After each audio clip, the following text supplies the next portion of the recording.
If you are taking a beta blocker or a calcium channel blocker, the tablet in your hand may be doing far more than lowering your blood pressure. It may be changing how fast your heart responds, how strongly it pumps, how open your blood vessels stay, how your body handles exertion, and in some cases, how clearly you notice that something is starting to go wrong. And that is why so many older adults end up saying the same sentence. Dr. Clara Hoffman, I thought I was just slowing down because of age. Sometimes it is age, but sometimes it is not. Sometimes the fatigue, the dizziness, the swollen ankles, the constipation, the strange weakness, or the breathlessness you have been blaming on getting older is actually your medication leaving clues in plain sight. That is what makes this topic so important. These side effects do not usually arrive with a label. They do not announce themselves dramatically. They slip in quietly. A little more tired than usual, a little more unsteady when you stand, shoes that feel tighter by evening, a pulse that seems slower, a walk that suddenly feels harder than it did 2 weeks ago. And because these changes can look so ordinary, many seniors ignore them for far too long. Before we go any further, let me say something clearly. Beta blockers and calcium channel blockers can be excellent medications. For many people, they are protective. They lower blood pressure, reduce strain on the heart, help control rhythm problems, and in the right patient, they can absolutely save lives. So this is not a message of fear. This is a message of understanding, because the safest patient is not the one who simply knows the name of the prescription. The safest patient is the one who understands what the medicine is doing, what changes are expected, what side effects are common, and which symptoms should never be brushed aside. Let's begin with beta blockers. A beta blocker works by turning down your body's response to stress hormones, especially adrenaline. In simple terms, it tells the heart not to race so easily, not to beat so forcefully, and not to react so aggressively every time your body is under pressure. That can be incredibly helpful if you have high blood pressure, a history of a heart attack, certain rhythm problems, angina, or heart failure. But there is another side to that same effect. If your heart is no longer allowed to surge the way it used to, your body may feel different in ways you were not expecting. You may feel slower, not sick, slower. You may notice that climbing stairs feels heavier. Carrying groceries feels more demanding. Walking across the parking lot takes more out of you than it used to. And the confusing part is that many seniors do not describe this as a side effect at all. They describe it as losing stamina, losing drive, or simply getting old. But sometimes what they are feeling is the medication doing exactly what it was designed to do. I once heard from a woman in her 70s who had recently started a beta blocker after an episode of rapid heartbeat. A couple of weeks later, she told her family that she felt as if her body had lost its spark. She was still doing her normal chores. She was still functioning. But everything felt heavier. Laundry felt longer. Cooking felt more tiring. Even getting ready in the morning felt like more work than it should. She thought age had finally caught up with her. What she was really feeling was the braking effect of the medication. That is one of the most common things seniors need to understand about beta blockers. They can reduce exercise tolerance. They can soften your body's normal go signal. And if the dose is too strong or your pulse drops lower than your body is comfortable with, that slowing can begin to feel like weakness. And fatigue is only the beginning. Because once fatigue is combined with dizziness, the risk changes completely. A younger person may describe dizziness as annoying. In an older adult, dizziness can become a fall. And a fall can become a fracture, a hospital stay, a loss of confidence, and in some cases, a loss of independence that never fully reverses. This is why I want seniors to pay very close attention to that brief off-balance feeling when standing up. The moment when you rise from bed, from a recliner, or from the bathroom, and it feels as though your body needs an extra second to catch up. That matters. If a beta blocker lowers your blood pressure or slows your heart more than expected, those position changes can become much harder to tolerate. You may feel washed out, lightheaded, or briefly unsteady. You may not faint, you may not black out, but you may still be one quick turn away from a dangerous fall. And what worries me is how often people minimize this. They say, it's nothing. They say, I just stood up too fast. They say that happens to everyone. No, not always. Sometimes that small moment is your body telling you that the margin of safety is getting thinner. Beta blockers can also make some people feel unusually cold, especially in the hands and feet. Many seniors do not expect this at all. They simply notice that their fingers stay cold, their toes feel chilled under blankets, or their circulation seems worse than before.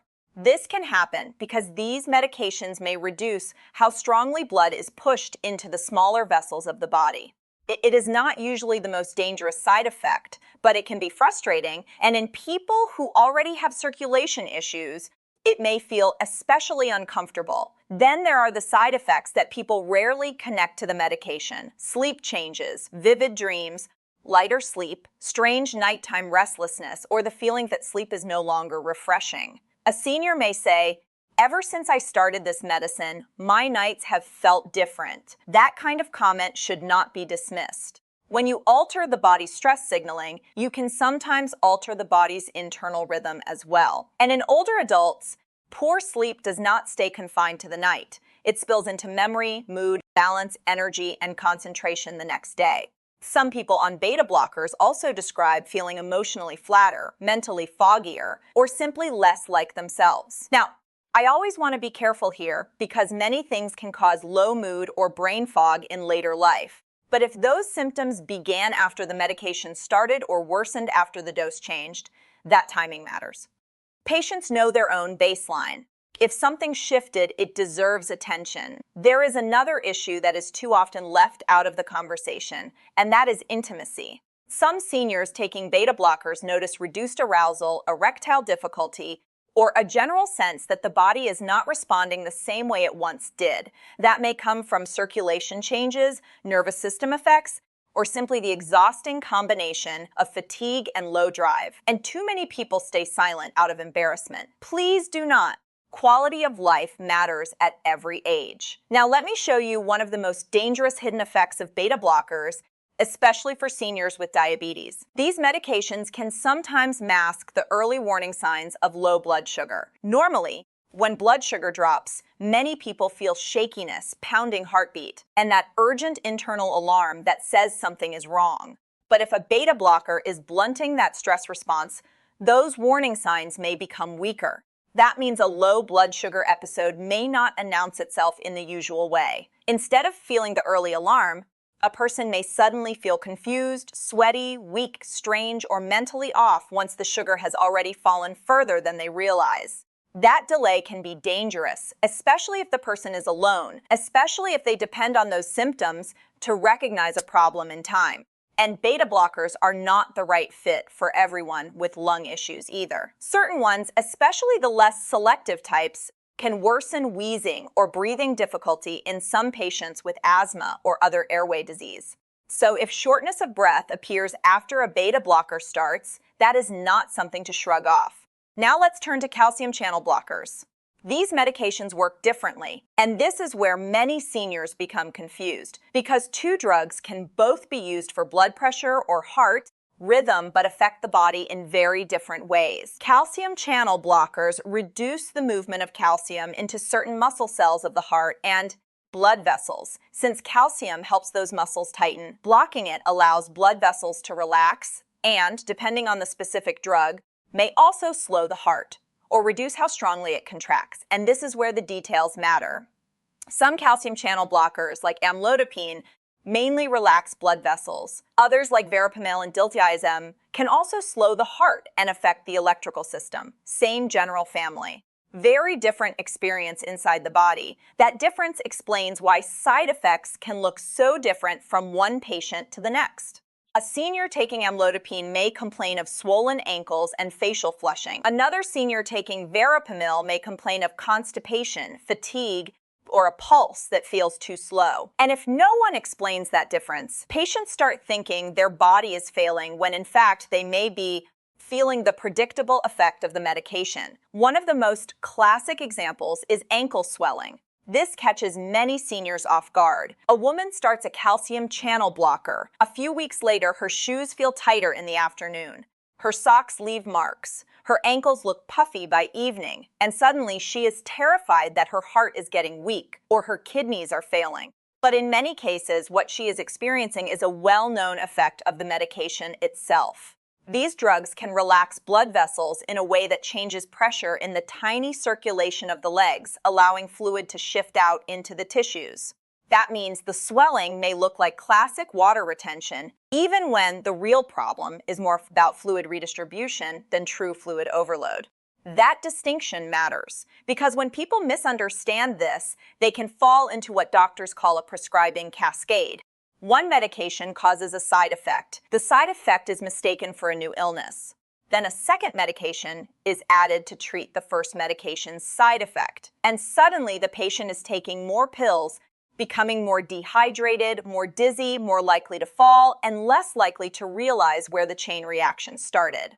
That is exactly why swelling should not be ignored, but it also should not be interpreted blindly. Calcium channel blockers can also cause warmth in the face, headaches, or a pounding awareness of the heartbeat, especially early on or after a dose increase. Many people find this unsettling because they think a strong pulse sensation means something is wrong with the heart itself. Sometimes what they are actually feeling is blood vessels opening and pressure shifting. Uncomfortable? Yes. Always dangerous? No. But if it is intense, persistent, or paired with fainting, chest pain, major weakness, or severe dizziness, it needs review. And now we come to the side effect that quietly ruins daily life for many seniors: constipation. This is especially important with verapamil. Many people do not realize that a heart medication can slow the gut. But it can, and in a senior, constipation is never just constipation. It becomes bloating, then straining, then hemorrhoids, then fear of eating, then less appetite, then weakness, then less movement. Then even worse constipation. This spiral happens faster than people expect. I have seen older adults suffer in silence because they think bowel changes are too small to mention. They are not.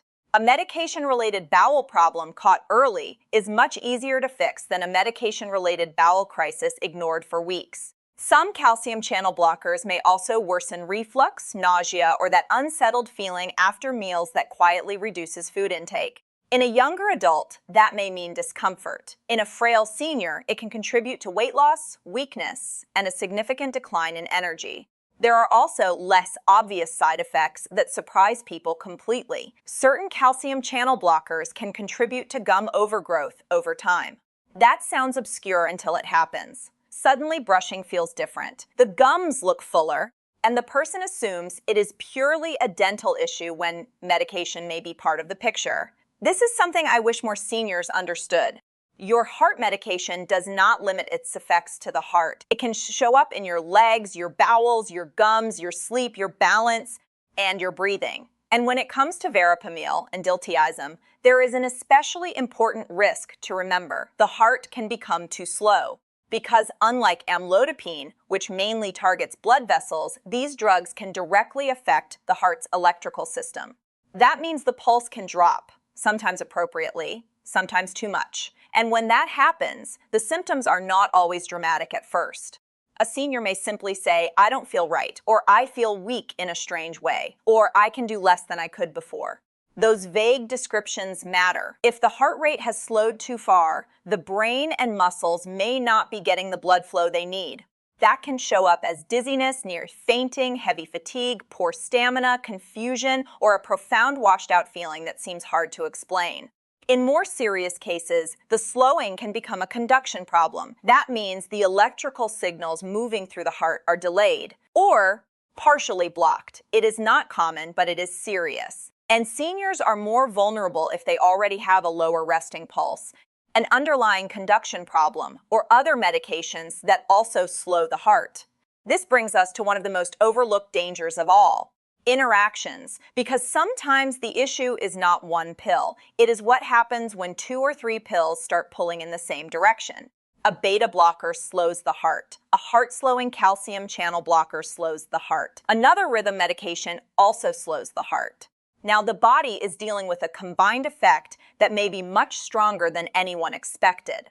That is when people start feeling terrible without understanding why. Their pulse is too low. Their blood pressure is too low. Their energy disappears. Feel dizzy, weak, mentally dull, or unstable. And because seniors are often taking multiple medications at once, They are the ones most likely to experience this kind of overlap. There is another trap that seems harmless, and that is grapefruit. Some calcium channel blockers can interact with grapefruit or grapefruit juice in a way that raises drug levels in the body. That can make side effects stronger, not because the dose changed on paper, but because more of the medication is getting into the bloodstream than expected. It looks innocent. It is just breakfast. But for the wrong medication, that daily habit can matter. And through all of this, the most important point is this. These medication classes are not all the same. One beta blocker is not identical to another. One calcium channel blocker is not identical to another. The dose matters, your age matters, your kidney function matters, your liver function matters, your other prescriptions matter. Even dehydration, illness, poor appetite, or a recent stomach bug can change how strongly these medicines affect you. So if your neighbor says, "I take the same kind of medicine and I'm fine," that does not prove anything about your body. And now we come to the misunderstanding I worry about most. A senior develops fatigue, dizziness, swelling, or constipation, gets frustrated, and decides the medication must be bad. So they skip doses, or stop it suddenly, or push the bottle to the back of the drawer. Please do not do that. Especially not with beta blockers. Stopping certain heart medications abruptly can be dangerous. The body may rebound, heart rate may rise, blood pressure may climb, chest pain or rhythm problems may worsen. The answer is not silence. The answer is not panic. The answer is not quitting the medication on your own. The answer is recognition.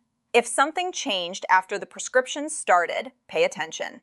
If a symptom worsened after the dose increased, say so. If you feel weaker, more swollen, more breathless, more constipated, more dizzy, or simply less like yourself, bring that into the conversation. Because side effects are not a personal failure. They are not weakness. They are not you being difficult. They are signals. They are data. They are your body telling you how the treatment is landing. And the more clearly you understand those signals, the safer you become. I'm Dr. Clara Hoffman. And if this helped you understand what beta blockers and calcium channel blockers may really be doing inside the body, share it with someone who takes heart or blood pressure medication, because too many seniors suffer quietly simply because no one ever explained what to watch for, and that should never happen.